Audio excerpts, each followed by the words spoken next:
అల్లు అర్జున్ హీరోగా రష్మిక మందన హీరోయిన్ గా తెరకెక్కిన తాజా చిత్రం పుష్ప 2.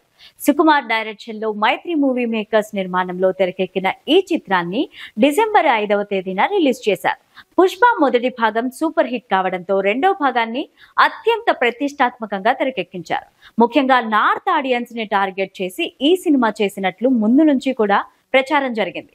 ఫహాద్ ఫాజిల్ విలన్ పాత్రలో నటించిన ఈ చిత్రం మీద ముందు నుంచి భారీ అంచనాలే ఉన్నాయి. ఈ అంచనాలను మరింత పెంచేలాగా సినిమా ప్రమోషన్స్ కూడా ఓ రేంజ్ లో చేసింది.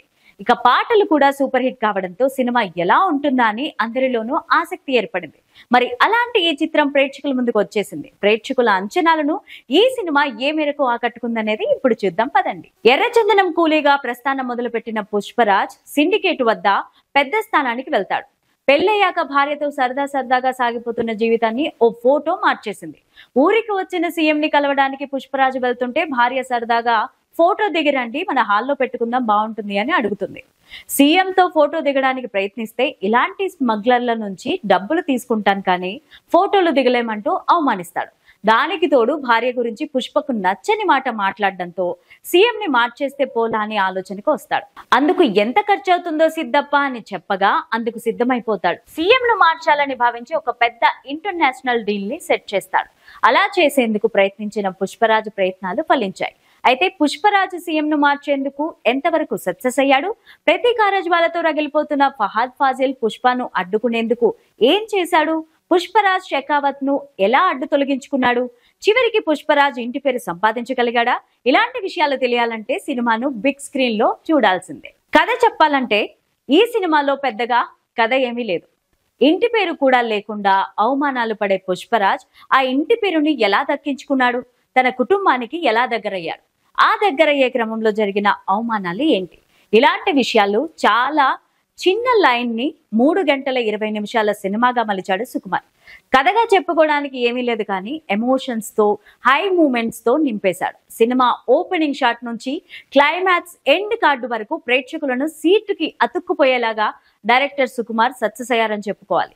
తల పక్కకి తిప్పితే ఏ షాట్ మిస్ అవుతాయో అన్నట్టుగా action sequence, dance, changing moments వంటి వాటితో సుకుమార్ ఒక రకమైన మ్యాజిక్ చేశాడు. అలా అని సినిమాలో వంక పెట్టడానికి ఏమీ లేదా అనుకుంటే అది పొరపాటే.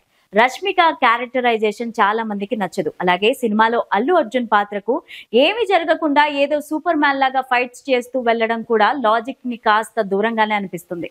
అయినా సరే కాసేపటికి ఒకసారి ప్లాన్ చేసుకున్న హై మూమెంట్స్ తో ఆ లాజిక్ సంగతి ఆలోచించకుండా చేసేశాడు. ఈ విషయంలో సుకుమార్ మ్యాజిక్ చేశాడు, అది పనిచేసిందని చెప్పుకోవచ్చు.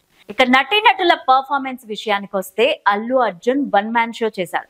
మొదటి భాగానికి నేషనల్ అవార్డు అందుకున్న అల్లు అర్జున్ రెండో భాగంలో తన నట విశ్వరూపాన్ని చూపించాడు. ముఖ్యంగా జాతర సీక్వెన్స్ లో చేసిన డాన్స్ తో పాటు క్లైమాక్స్ ఫైట్స్ అద్భుతంగా కుదిరాయి. ఇక రష్మిక శ్రీవల్లి అనే పాత్రలో పరకాయ ప్రవేశం చేసిందని చెప్పాలి.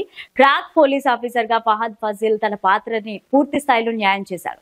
ఇక మిగతా పాత్రధారులు జగపతి బాబు, అనసూయ, సునీల్, రావు రమేష్, కేశవ పాత్రలన్నీ వాళ్ళ పాత్రల మేరకు ఆకట్టుకున్నారు. టెక్నికల్ టీం విషయానికి వస్తే సినిమాకి బ్యాక్గ్రౌండ్ స్కోర్ అదనపు ఆకర్షణగా నిలిచింది. అలాగే సినిమాటోగ్రఫీ సినిమా మొత్తాన్ని ఒక దృశ్య కావ్యంగా ప్రేక్షకుల ముందుకు తీసుకురావడంలో సక్సెస్ అయింది. సినిమాటోగ్రఫీ కారణంగా చాలా ఫ్రేమ్స్ బాగా కుదిరాయనడంలో ఎలాంటి సందేహం లేదు. ఇక ఆర్ట్ వర్క్ గురించి ఎంత చెప్పుకున్నా తక్కువే. సినిమా నిడివి ఎక్కువగా ఉన్నప్పటికీ ఎక్కడా సాగదీసిన ఫీలింగ్ లేకుండా, బోర్ కొట్టిన ఫీలింగ్ రాకుండా కూడా కట్ చేసిన విధానం, పనితనం కూడా చాలా బాగుందని చెప్పాలి.